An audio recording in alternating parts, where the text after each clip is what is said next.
What do you do for CrowdForce? Well, I just audit. And what are you looking for when you're auditing? Social security numbers. When you find a social security number, what are you supposed to do with it? See if it's blocked or not. And if it hasn't been blocked, what do I you take care of it. So you have to draw a rectangle around it? Yep. Okay. What's the most social security numbers you've ever found in one day? Well, I know last time it was like more than 500. Well, just finding those numbers is what I like. And not to mention I make new friends. And can you tell people about the mail? Because you have a job involved with the mail. Yes. What year did what year was the Muppets on TV? The original Muppet Show, that was from 1976 to 1981. You like dates, right? What's really neat is when you come across a date on a document and it'll trigger a story like that. You know, it can be very animated in expressing the story, and it's very cool to watch. Just Or it's like he's reading a book. like some of the dates would be on May 22nd of 1992. What happened that When day? the end of an era on late night television. After 30 years, the very last Tonight Show with Johnny Carson. You just remember those things.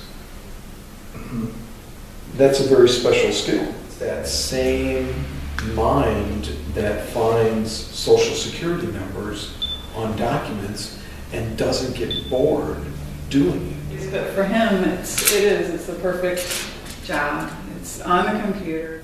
For this August, it'll be 6 years. Make it in August 21st, 2010. You know, I don't know that Jean knows what her first day at Fiddler was, and I'm not sure I remember what my first day at Fiddler was, but Peter remembers his first day, and we celebrate his anniversary every year. Very proud on his anniversary date. His mom says it's more special than his birthday. Oh yeah, absolutely. So we try to make a big deal. We'll chat where if he's having problems, where he keeps repeating something that he's seen and he starts to get a little too loud, we use Google Chat as a tool to just say something to him without anybody having to get up and go say something to him. He's adapted to us more than we've adapted to him. I think and it's not something that happens overnight. It's patience. Everybody has to have patience. He has to have patience with us. We have to have patience with him. So we have to express to him, okay, you're a little loud. You've got coworkers around you. Common courtesy.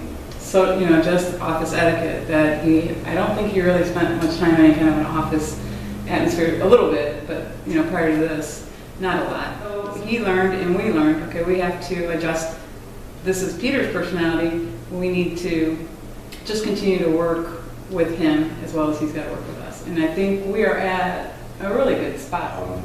He's very attuned to those loud noises. We had a fire alarm go off one day, and that was a very bad day for Peter because the loud noise there got him.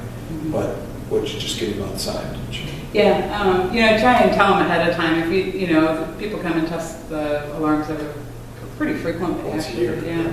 And so I try and warn. If I don't get that warning in, boy, it's not good. You can spiral a little bit. So let's just go for a walk. Let's get away from the noise. I think it actually hurts his ears. Just like anybody's, but I think it may be a little bit more extensive with him for some reason. But you just walk away. If he's upset about something, I'll do that sometimes too. Let's go take a walk. Let's walk away. If just like anybody has a bad day, Peter has a bad day. So, and how do I want to deal with it? I want to get away from the situation. So I'm taking him, and we're getting away from the situation. So socialization skills. Those are the things that we work on. But we don't have to work on his job. No, his job he's got it down pat. He's here every day. He doesn't miss work. He is diligent. He's polite, he's courteous, he's an excellent employee. Yeah, if everybody showed up on time the way Peter shows up on time and maintained the level of work that they were doing, while stayed on task at a level that was expected, the world would be a wonderful place. It's a job he was born for, but now we've learned about his skills and what he likes to do. And since we know that, we're thinking of what our next project is that we could put Peter on in the future. He is extremely invested in crowd force. This is his baby. And it's very important to him. He's very passionate about it. Not only might it just plain work out, which any employee is in hiring any new employee is always a gamble. You never know that they'll work out or not. We hope they do. But I think our experience with special needs has been so positive that if you find the right niche for somebody, it's such a positive thing for everybody. I've said before, I keep saying, I tell people all the time, we need Peter more than Peter needs us. We need his special skill set more than he needs our company. And if you're hiring an employee and you don't even know what their special skill is, give it a shot. Give it a shot.